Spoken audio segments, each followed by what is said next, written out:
Olá pessoal, tudo bem? Vamos então para a nossa quinta videoaula e hoje nós vamos falar sobre as origens da psicologia enquanto ciência. Vamos lá? Na aula anterior nós falamos muito a respeito dos fatores que antecederam o surgimento da psicologia científica, principalmente o desenvolvimento da ciência, das ciências naturais, das ciências humanas em si, até a gente chegar agora nas questões psicológicas, no desenvolvimento da ciência relacionada à psique humana. O texto aqui diz o seguinte, que foi em meados do século XIX que os problemas e temas da psicologia, até então estudados exclusivamente pelos filósofos, passaram a ser também investigados pela fisiologia e pela neurofisiologia, em particular. Os avanços que atingiram também essa área levaram à formulação de teorias sobre o sistema nervoso central, demonstrando que o pensamento, as percepções e os sentimentos humanos eram produtos desse sistema. O que isso quer dizer? Quer dizer que o sistema nervoso central começou a ser cada vez mais estudado. A gente tem que lembrar que o ser humano era entendido como uma máquina, e o cérebro, portanto, era o centro dessa máquina. Era considerado como algo-chave, como peça central nessa máquina toda chamada corpo humano. Então os fenômenos psicológicos começaram a ser estudados com base na biologia, na neurofisiologia, na neuroanatomia, na psicofisiologia, e tudo isso foi desenvolvendo a nossa ciência. Não existia psicologia ainda enquanto ciência, mas já existiam outras ciências investigando fenômenos psicológicos com base no sistema nervoso central. É interessante que o texto cita aqui que em 1846 se descobre a causa orgânica da doença mental, ou seja, se descobre pela primeira vez que algumas doenças mentais tinham uma base orgânica no cérebro, tinha um motivo fisiológico, um problema de funcionamento no cérebro humano que gerava essa doença. A gente sabe hoje em dia que nem todas as doenças mentais são geradas por problemas orgânicos no cérebro, boa parte delas não são, principalmente aquelas investigadas pela psicologia, mas existem doenças que têm causas orgânicas realmente, causas biológicas no cérebro, problemas de funcionamento cerebral. E isso foi descoberto em 1846, pouco antes da psicologia surgir como ciência. Isso foi muito importante, porque o desenvolvimento das questões psicológicas estava cada vez mais avançado, cada vez com maior profundidade. O texto ainda cita que a neuroanatomia descobre o arco reflexo, ou seja, que alguns neurônios não necessariamente estavam ligados ao cérebro. Quando, por exemplo, a gente põe a mão em uma chapa quente, automaticamente a gente retira a mão, sem necessariamente enviar uma resposta psicológica para isso. É um ato basicamente reflexo, porque alguns neurônios fazem um arco. Eles estão ligados nos sensores de dor da nossa mão e vão até a coluna espinhal e voltam de novo para a mão, obrigando a gente a tirar a mão imediatamente sem que a gente pense nisso. Então, o arco reflexo ele mostra que nem todos os neurônios dependem necessariamente da atividade consciente do ser humano. Que a gente, ao colocar a mão em uma chapa quente ou pisar em um prego, por exemplo, nós iremos retirar automaticamente a mão ou o pé de maneira involuntária, sem necessariamente passar pela atividade consciente para que a gente faça isso. Isso foi um conhecimento muito importante para ciências relacionadas à psique humana naquele momento histórico. Há também alguns estudos em psicofísica em que os cientistas se preocupavam com a percepção das cores, por exemplo. E o texto diz aqui também que por volta de 1860 nós temos a formulação de uma importantíssima lei no campo da psicofísica, que é a lei de Fechner e Weber. Essa lei é muito importante para a nossa ciência, principalmente porque ela foi a primeira lei que permitiu medir o fenômeno psicológico de maneira científica, mensurar um fenômeno psicológico de maneira quantitativa, fazendo com que a comunidade científica olhasse para a psicologia humana de uma maneira um pouco mais abrangente. Essa lei dizia que se a gente entrar num ambiente com uma lâmpada de 100 watts e subitamente a gente ampliar essa força para 110 watts, a gente vai ter uma mudança na nossa percepção. A gente vai ter uma dificuldade de enxergar momentânea. Os nossos órgãos dos sentidos, ou seja, a nossa visão capta aquilo como uma força ampliada. E a gente vai ter um pouquinho mais de dificuldade para enxergar no primeiro momento. Só que o interessante é que o mesmo vale se a gente entrar num ambiente com lâmpadas que produzem 1000 watts e subitamente a gente aumentar essa força para 1100 watts. Isso é muito interessante, porque o efeito na percepção humana será idêntico ao do primeiro caso, sendo que as forças são muito diferentes em termos de iluminação. E aí eles chegam à formulação que, ainda que o estímulo varie em progressão geométrica, a percepção aumenta em progressão aritmética. Essa medida do fenômeno psicológico deu um status científico à ciência da psicologia, mas ainda não era o nascimento da psicologia enquanto ciência, mas foi um importante degrau a mais que a psicologia subiu para que se tornasse uma ciência de fato. A lei de Fechner e Weber foi muito importante para o desenvolvimento da nossa ciência em 1860. E o interessante é que ela mostrou aos cientistas que a gente poderia medir fenômenos psicológicos, fenômenos ligados a temas que a gente estuda na psicologia, como por exemplo a percepção. Só que em 1879, cerca de 20 anos mais tarde, que a gente vai ter a psicologia sendo desenvolvida como ciência de fato, quando Wilhelm Wundt, em Leipzig, na Alemanha, desenvolve o primeiro laboratório para fazer experimentos em psicofisiologia na história da psicologia, na história da nossa ciência. Wundt é então considerado o pai da psicologia científica ou da psicologia moderna, porque é a partir dele que a gente tem a psicologia se transformando em uma ciência de fato. Wundt, com esse laboratório, inaugura a era da psicologia científica e faz com que experimentos de psicologia possam ser feitos em escala cada vez maior. A partir de Wundt, então, nós temos vários cientistas surgindo, inclusive alunos de Wundt, que aprenderam com ele e que desenvolveram a ciência pelo mundo afora, não somente na Alemanha, em Leipzig, mas em outros lugares, como o próprio Wundt foi para os Estados Unidos depois, tanto para lecionar quanto para fazer trabalhos específicos na área da psicofisiologia. O interessante é que Wundt, por mais que ele trabalhasse com psicofisiologia, ele desenvolveu uma concepção chamada paralelismo psicofísico.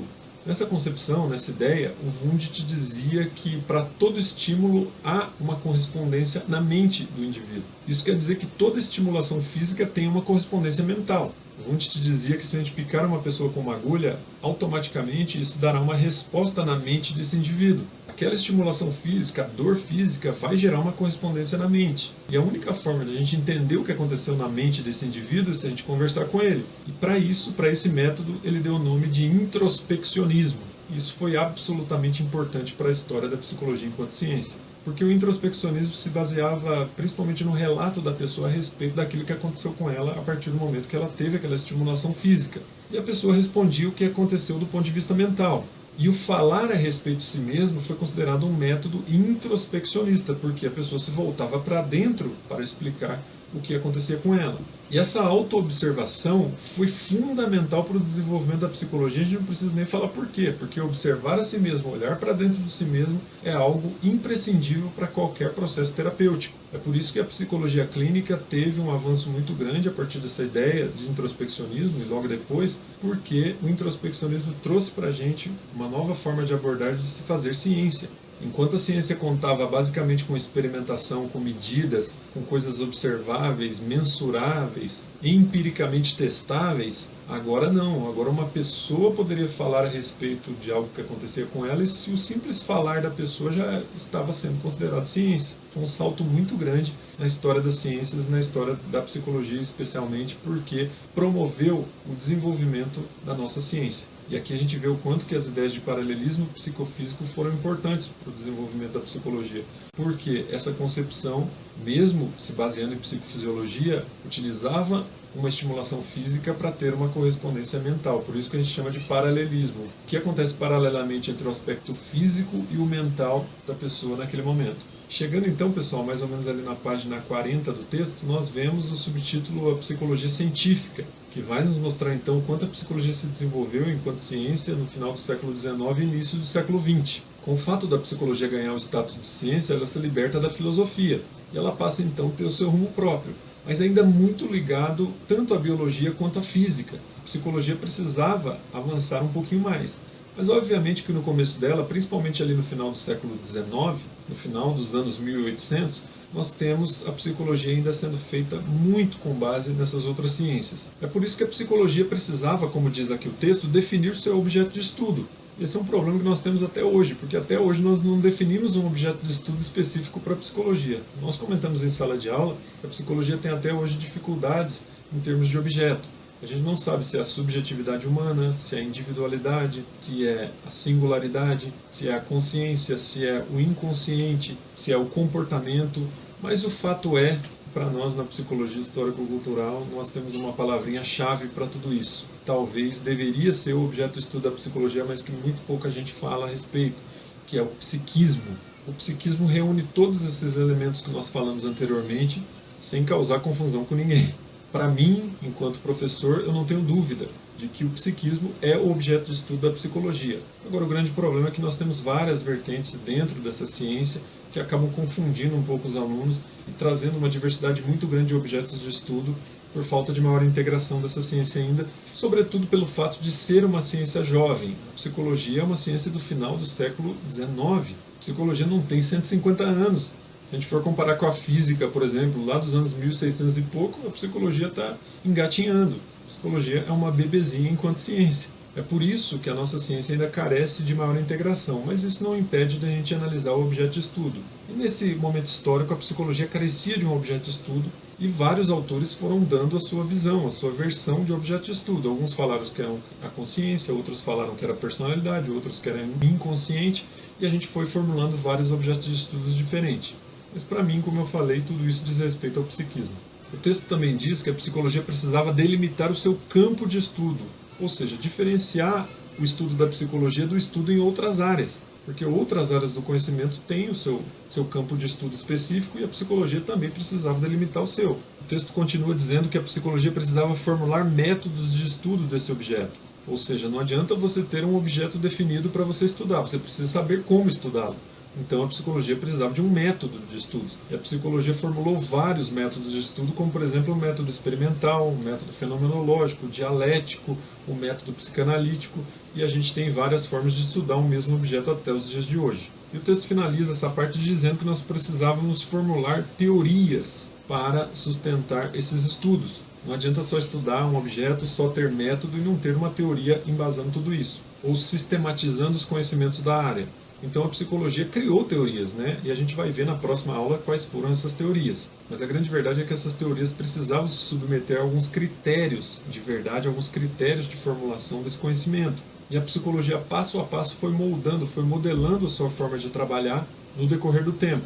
Infelizmente, como eu falei, nós criamos várias vertentes de estudo, o que acaba criando alguns impasses e problemas na hora dos alunos estudarem. Mas isso não é nada impossível também e dá para a gente uma possibilidade de estudar não somente por uma via, mas por várias. Como tudo na vida, há prós e há contras, há problemas e há benefícios a respeito dessa forma de ser da psicologia. E outra coisa também interessante de se dizer dessa parte é que a psicologia foi migrando. Ela nasce na Alemanha e depois migra para os Estados Unidos. Porque a gente sabe que os Estados Unidos começam a crescer muito, principalmente a partir dos anos 1900. E esse desenvolvimento todo atraía dinheiro, e atraindo dinheiro também atrai mais pesquisa científica, enquanto a Alemanha foi decaindo, né? A Alemanha nos anos 1900, principalmente após a Primeira Guerra Mundial, ela tem uma queda muito grande em termos econômicos, né? E isso, obviamente, tem impacto sobre a ciência que era desenvolvida naquele lugar. E os Estados Unidos se tornam, então, o cerne do conhecimento mundial. Estados Unidos em franco desenvolvimento acabam recebendo cientistas do mundo todo, tanto que migram para lá cientistas como o Wilhelm Wundt, que vai formular suas teorias lá naquele país, lá nos Estados Unidos. Então, pessoal, a gente fica por aqui e na próxima aula a gente volta com as escolas de pensamento ou com as teorias que foram formuladas na psicologia, principalmente a partir do século XX. Tá ok? Um abraço a todos e até mais.